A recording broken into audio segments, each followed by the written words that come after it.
Karapsa! Welcome once again to Recipe Terapsa, mga resiping pambahay na nagpapasarap sa buhay. So ngayon, ang recipe natin ay napaka-healthy. Lalo-lalo na sa mga diabetics. So sabi nila, ang ampalaya daw ay maraming health benefits. At yun ang gagawin natin ngayon. So this is ampalaya con carne. So hindi lang ordinaryong ginisang ampalaya, lalagyan natin siya ng karne. So, ito na ang mga ingredients.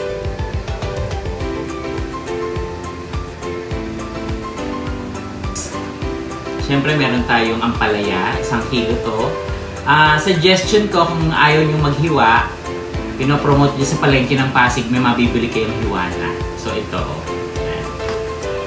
Ang preparation nito, ganito lang, huhugasan nyo lang. Pero, meron akong alam na preparation nito na nilalamas pa siya sa asin, pinipiga, tingin ko kasi parang nawawala yung nutrients niya, yung pait niya. Kaya as is lang natin gagawin. Hiwa-hiwa lang at hugasan. Ayan. Tapos meron tayong ground beef, giniling na baka or baboy, o pwede nyo gamitin. Or kung ayaw nyo naman ito, pwede lang gumamit kayo ng hibe or yung shrimp na dried. At sa bandang huli, meron tayong itlog. Malapit na maluto, lalagyan natin siya ng itlog para mas masarap. At syempre, ang basic nating bawang at sibuyas.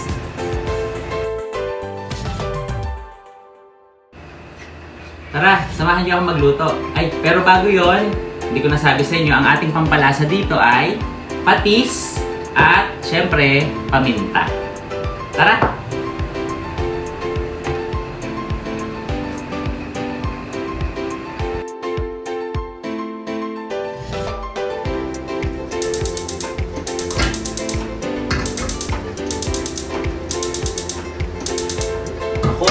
Naubusan pa tayo ng gas. Buti na lang, lagi tayong handa at ako'y Boy Scout. Meron akong super kalan. So habang hinihintay natin yung gas natin, dito muna tayo magluluto sa super kalan.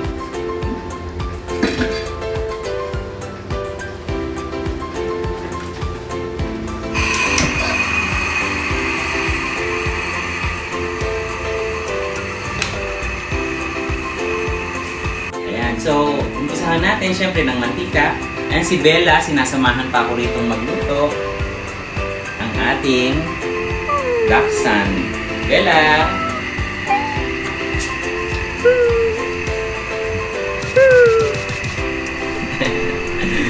Ayan, so umpisahan na natin ng pagluluto.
na eh.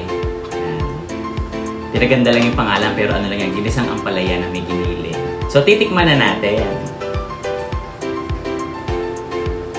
Napaka-healthy nito.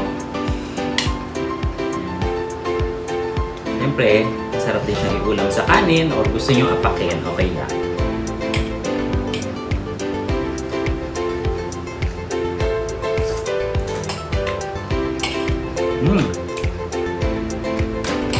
Sarap.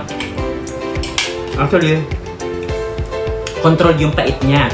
Hindi siya mapait na papait. Ewan ko kung may kinalaman yung turo ng lola ko sa akin na pagkalagay, huwag hahaluin agad. So, yun yung isa sa mga sikreto na pagkalagay mo ng ampalaya, takpan mo lang siya tapos hahaluin ka agad.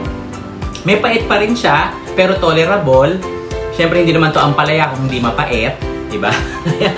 Tsaka yung kanyang nutrients, hindi nawawala. Kasi yung isang procedure, pipigain mo yung ampalaya para mawala yung pait. So, parang baliwala. Naglalasang singkamas yung ampalaya.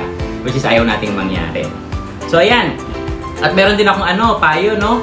Sa mga nagluluto katulad ko, maganda rin pala talaga yung meron kayong naka-reading, isang maliit na super kalan for emergency. O tulad niyan, nakatapos na ako magluto, hindi pa dumarating yung in-order nating gas.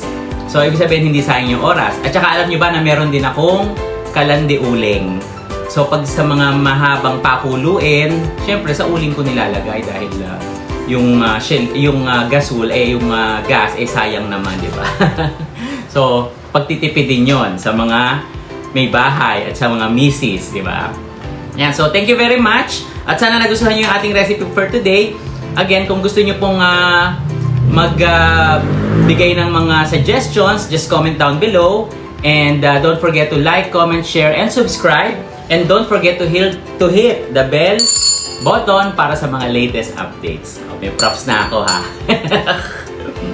Again, Recipe Terapsa, mga resiping pambahay na nagpapasarap sa buhay. Hanggang sa muli, bye!